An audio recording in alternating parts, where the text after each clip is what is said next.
क्या देखते हैं अब आप? हम पाकिस्तान की बात कर रहे हैं, हम वर्ल्ड कप के ग्रुप्स की बात कर रहे हैं कि A B C D, Pakistan का ग्रुप लोग कहते हैं निस्बतन आसान है। आपकी क्या राय अपने तजुर्बे की रोशनी में? क्या आयरलैंड और यूएसए टफ टाइम दे सकते हैं इस ग्रुप से पाकिस्तान को? जी मैं समझता हूँ इसमें कोई शक ही नहीं है मिर्जा कि पाकिस्तान जो है ना उसको बड़ा टफ टाइम मिलने वाला है। जिस तरह पाकिस्तान की टीम खेल रही है और जिस तरह रमीज राजा ने भी आज कहा कि तजुर्बात ही खत्म नहीं हो रहे इस टीम के, और जो टीम का परफॉर्मेंस है, कोई सेटल्ड टीम अभी तक नहीं बन सकी है, कोई सेटल्ड परफॉर्मेंस अभी तक नहीं आ सकी है पाकिस्तान की। न्यूजीलैंड की सी टीम से जिस तरह से किस मुश्किल से सीरीज बराबर की और पहला मैच फिर आयरलैंड में हारा और फिर इंग्लैंड से तो माशाल्लाह 2-0 हार गए नहीं हुए, तो मेरे ख्याल है बारिश ने पाकिस्तान की इज्जत रख ली। जो पाकिस्तान कहीं 4-0 ड्रबिंग ना होती पाकिस्तान की, तो ये जनाब बिल्कुल एक चीज नजर आ रही है कि पाकिस्तान की टीम में कोई जिसे कहते हैं कि मेथड नहीं है चीजों का।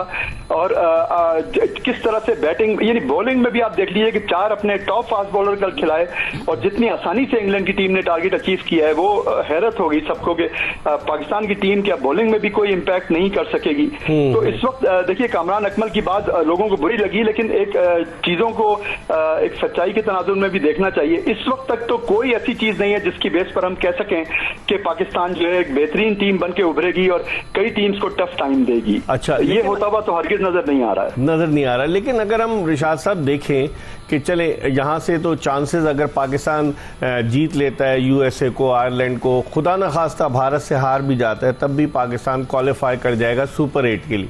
असल मसला सुपर 8 में, क्योंकि सुपर 8 में पाकिस्तान जो जिस तरह से रेटिंग्स रैंकिंग है उसमें पाकिस्तान के साथ सुपर 8 में इंग्लैंड होगा, वेस्ट इंडीज और उसके अलावा एक और कोई मुल्क है, 3 ममालिक होंगे पाकिस्तान के साथ, साउथ अफ्रीका। तो आप समझते हैं फिर वहां पर भी टफ टाइम मिलेगा पाकिस्तान को, वेस्ट इंडीज और इंग्लैंड जो डिफेंडिंग चैंपियन है? जी हाँ, यकीनन डेफिनेटली मिलेगा, क्योंकि जैसे आपने कहा कि वो कुछ हल्की टीमों से, हालांकि मैं उनको हल्का नहीं कहता इस वक्त जो पाकिस्तान की फॉर्म है, लेकिन डेफिनेटली सुपर 8 में तो पाकिस्तान को बहुत ज्यादा टफ टाइम मिलने वाला है। और बिल्कुल जैसे बात अभी हो रही थी कि वेस्ट इंडीज की टीम ने आप देखिए ऑस्ट्रेलिया को हराया, उससे पहले साउथ अफ्रीका को, तो वो एक बड़ी बेहतरीन टीम बन के उभर रही है। उनका लग रहा है कि होमवर्क है। फिर इंग्लैंड का भी नजर आया, जो बटलर ने कहा कि हमें जो वर्ल्ड कप 50 ओवर का था उससे हमें सबक सीखने की जरूरत है, उन्होंने सबक सीखे हैं, वो नजर आ रहा है। तो उनकी टीम इस वक्त कोई वो आउटस्टैंडिंग वाली इंग्लैंड की टीम नहीं है जिसमें बहुत जबरदस्त खिलाड़ी शामिल हों, लेकिन फिर भी उनकी एज ए यूनिट खेल रहे हैं और बेहतरीन परफॉर्मेंस दे रहे हैं, जो हमारे यहाँ फुकदान नजर आ रहा है जिस चीज का। जिन बॉल्स पे बैट्समैन आउट हो रहे हैं, जिस तरह की बॉलिंग बॉलर्स कर रहे हैं, मैं तो नहीं समझता कि कोई इसमें ऐसी चीज नजर आ रही है कि पाकिस्तान की टीम ने वाकई वर्ल्ड कप के लिए कोई अपना बेहतरीन होमवर्क किया हो। आपने इंग्लैंड की बात की रिशाद साहब, हैरत की बात है कि जो 2 मैचेस हुए उन्होंने सैम करन को नहीं खिलाया। सैम करन जो थे पंजाब किंग्स के कप्तान थे आईपीएल में, और सैम करन 2022 के T20 वर्ल्ड कप के फाइनल के मैन ऑफ द मैच थे जो पाकिस्तान हारा था। तो उनके पास ऑप्शंस बहुत है, लगता है। मार्क वुड को उन्होंने अब ट्राई कर लिया, कल के मैच में कितनी तेज उन्होंने गेंदें की। तो आप समझते हैं कि इंग्लैंड के पास जो बेंच स्ट्रेंथ है उनकी बड़ी तगड़ी है कि वो किसी भी प्लेयर को रिप्लेस कर सकते हैं, और पाकिस्तान के पास ऐसा नहीं है?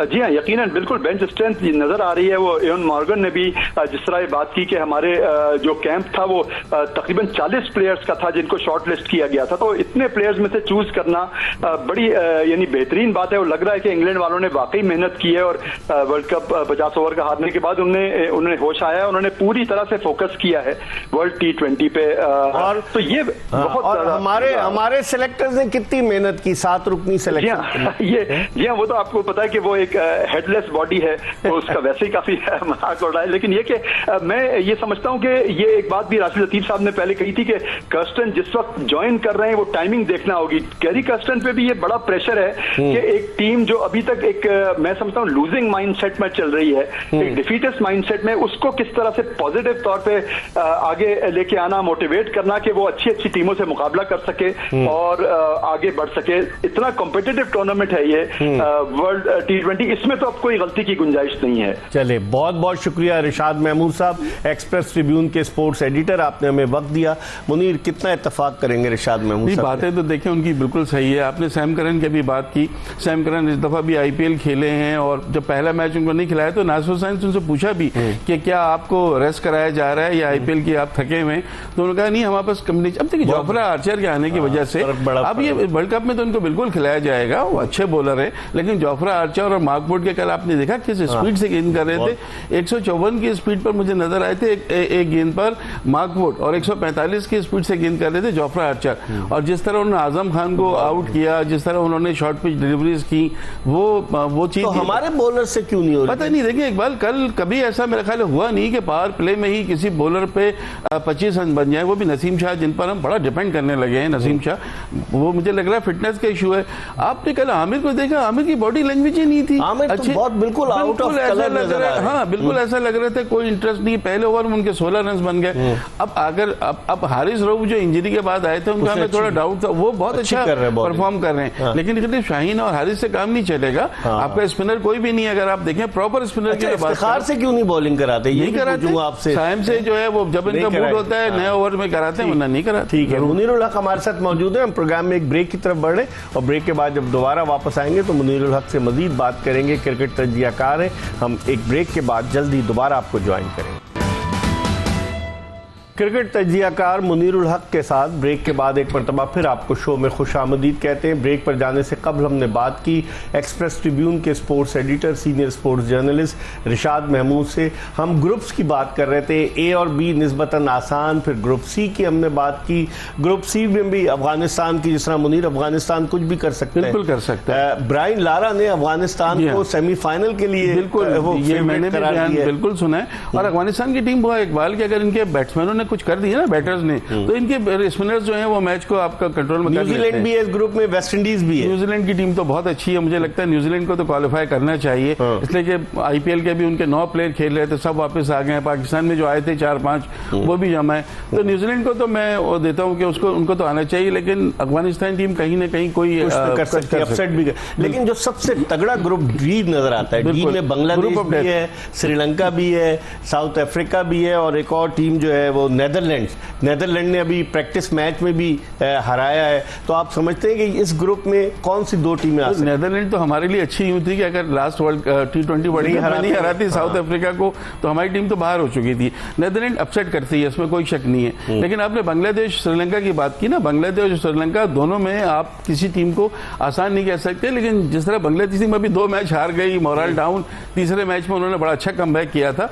लेकिन शकीबुल हसन वर्ल्ड कप में सबसे ज्यादा T20 वर्ल्ड कप में विकेट लेने वाले बॉलर हैं। तब्दीली से भी फर्क पड़ा है बांग्लादेश की टीम? यार बांग्लादेश की टीम को अभी हम कुछ कह नहीं सकते जब तक 2-3 मैचेस ना हो जाए। श्रीलंका की टीम दरअसल मुझे लग रहा है, हसरंगा आए हैं कप्तान उनके, और उनकी टीम में थोड़ा मुझे स्पार्क नजर आ रहा है। मुझे लगता है बांग्लादेश और श्रीलंका के मैच में हम थोड़ा सा श्रीलंका को एज दे सकते हैं, उनकी जो टीम, जो पोटेंशियल उनका नजर आ रहा है। लेकिन फिर इसके अलावा आप साउथ अफ्रीका को इस ग्रुप से समझते हैं कि वो क्वालिफाई कर सकते हैं? मुझे लगता है, क्योंकि साउथ अफ्रीका की टीम जो अभी हारी है सीरीज, उसमें कई प्लेयर नहीं थे, अब जो आईपीएल खेल रहे थे वो भी सब वापस आ गए। और साउथ अफ्रीका मुकाबला तो किया उन्होंने, 200 पे भी 200 रन किए, बिल्कुल मुकाबला किया, कोई शक नहीं, लेकिन कई प्लेयर्स नहीं थे। अब जब टीम यकजा होकर खेलेगी ना इकबाल, लेकिन इनके साथ मसला है कि सेमीफाइनल पहुंचने इनके लिए मसला बाद में फिर इनके साथ मसला होता है। लेकिन आप इसको, इस ग्रुप में आप समझते हैं साउथ अफ्रीका क्वालिफाई कर? बिल्कुल करना चाहिए, बिल्कुल करना चाहिए। और फिर सेमीफाइनलिस्ट आप कौन सी 4 देखिए इकबाल? मुख्तलिफ क्रिकेटर मुख्तलिफ आरा का इजहार कर रहे हैं। पाकिस्तान को कईयों ने नहीं रखा। मैथ्यू हेडन कह रहे हैं कि जी अनप्रिडिक्टेबल है पाकिस्तान की टीम, ये सरप्राइज दे सकती, लेकिन उन्होंने 4 में नहीं रखा पाकिस्तान। अनप्रिडिक्टेबल सरप्राइज दे सकते किसमें, कि आप किसी छोटी टीम से भी हार सकते हैं, ये भी आप ध्यान में रखें। देखिए अल्लाह ना करे कोई ऐसी चीज हो, हम पाकिस्तानी हैं, पाकिस्तान टीम 3 दफा फाइनल खेल चुकी है T20 वर्ल्ड कप का। शुरू में तो हमारी टीम बहुत अच्छी थी, बीच में थोड़ा गैप आया, फिर हमने सेमीफाइनल खेला, फाइनल खेला, आपने खुद बताया। उस हिसाब से तो देखिए अनप्रिडिक्टेबल तो है। आपके पास 3-4 तो ऐसे प्लेयर हैं कि उसमें कोई शक नहीं है कि दुनिया के माने में प्लेयर हैं। T20 के। जी हाँ, फखर इंक्लूडिंग फखर और शाहीन शाह अफरीदी, और लेकिन बाबर आजम, रिजवान, ये 4 प्लेयर तो आपके पास हैं कि जिनको दुनिया मानती है। लेकिन सवाल ये कंबाइंड, जैसे रिशाद महमूद साहब ने कहा ना, कंबाइंड होके नहीं खेल रहे हैं, बिखरे में। और जब बिखरी हुई टीम होती है तो फिर वो छोटी टीम को भी आप कुछ नहीं कर सकती। ये सही कहा बिल्कुल कि हम अपने कॉम्बिनेशन ही नहीं बना पा रहे हैं ना।